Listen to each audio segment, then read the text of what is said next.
Good morning everybody. I'm doctor అయోధ్యాకే psychiatrist Vijayawada. నమస్తే.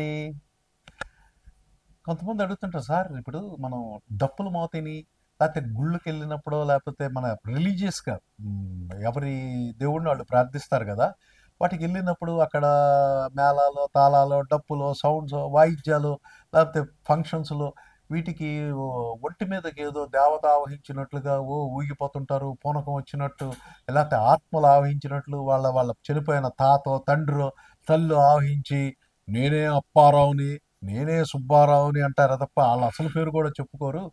ఇది నిజంగా ఏదన్నా దెయ్యాలు ఆత్మలు ప్రేతాత్మలు ఆవహిస్తాయా? మనిషి అలా ప్రవర్తిస్తాడా? ఇదేంటి సార్ అని అడుగుతూ ఉంటారు. అంటే ఈ ఇప్పుడు మూఢనమ్మకాలతో వాళ్ళని వేపమండలతో కొట్టడము లేకపోతే అదేదో అలాంటి చికిత్సలు చేసి వాళ్ళ జీవితం పాడు చేయటం చాలా తప్పు. ఇది మానసికంగా సొమటోఫార్మ్ డిజార్డర్, సొమటోఫార్మ్ కన్వర్షన్, సొమటోఫార్మ్ డిసోసియేటివ్ డిజార్డర్స్గా మనం చెప్పుకుంటాం.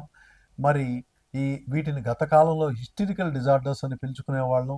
బేసిక్గా ఏంటంటే వీళ్ళల్లో కాన్షియస్ మైండ్లో ఉన్న స్ట్రెస్ అన్కాన్షియస్ మైండ్కి అనగదొక్కబడి అది రూపాంతరం చెంది కన్వర్షన్ ద్వారా కన్వర్షన్ డిజార్డర్ లేకపోతే డిసోసియేషన్ ద్వారా ఈ ఆవహించటం, ఆవాహనలాగా శరీరం మీదకి ఏవో ఆవహించి వాళ్ళు ఈ స్ట్రెస్ని మర్చిపోవటం, ఆ టైంలో స్ట్రెస్ లేకుండా ఉండటం అనేది జరుగుతుంది.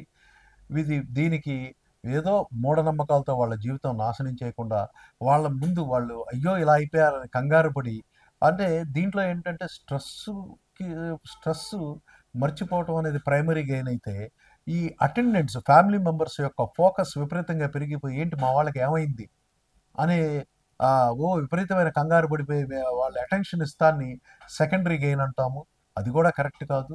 వీళ్ళని చక్కగా ముందు మానసిక వైద్యుడి దగ్గరికి తీసుకెళ్తే చక్కగా వీళ్ళని ఎవాల్యుయేట్ చేసి సైకోడైనమిక్ స్ట్రెస్సార్స్ అసలు ఇతని జీవితంలో దేనికి స్ట్రెస్కు లోనవుతున్నాడు, అసలు ఎక్కడుంది మూలం ఎక్కడుందని ఆ మూలం దాకా వెళ్ళి స్లోగా సైకోథెరపీ, కౌన్సిలింగ్ సెక్షన్స్, మెడిసిన్స్, మరి కొంతమందికి యాబ్రియాక్షన్ థెరపీ ఇలాంటి ట్రీట్మెంట్ అండ్ చికిత్సల ద్వారా వీళ్ళని మామూలు స్థితికి తీసుకొచ్చి మామూలుగా ఏ సమస్య లేకుండా మంచిగా చేయొచ్చు.